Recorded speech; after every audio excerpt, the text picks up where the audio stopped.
في أعشاب بتاع التخسيس ب1100 جنيه. فأنت هتديني الفلوس اللي معاك وأكمل وجهي. بس بعد كده إيه؟ ايه اللي هيحصل؟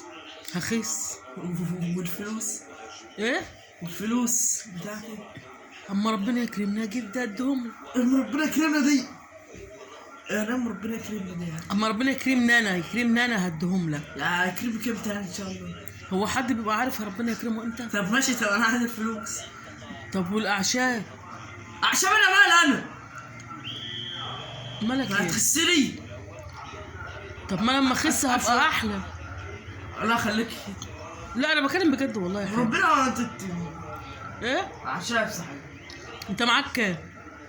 200 جنيه. طب هاته. على الكلام انا مديهم. أنت مش عايز أمك تخس؟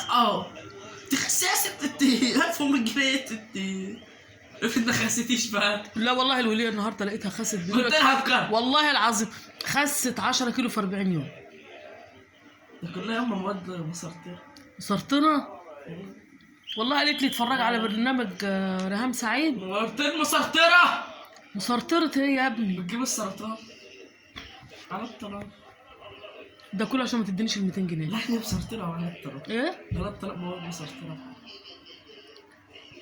طب جرب كده، هنجرب. اذا ما خسيتش يا عم يبقى عليه العوض ده. طب هتديني ام فلوس التلاتة في رمضان. طب ما انا عايز اطلب في التليفون البرنامج بتاع الاعشاب ده.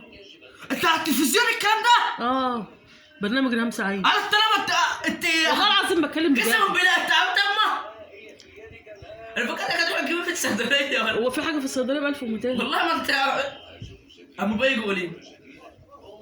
اصلا مع التليفون صحيح. البرنامج بتاع ريهام سعيد اللي برنامج ريهام سعيد. ريهام سعيد بتعمل براشيم؟ لا مش هي اللي عامله البراشيم، بتستضيف دكاتره. اسكت يا ست اسكت يا ابني انا هديهم لك اما اخس.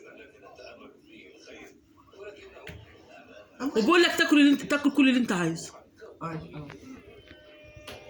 طب انت بتصوري ايه عشان ما تدغدغتيش؟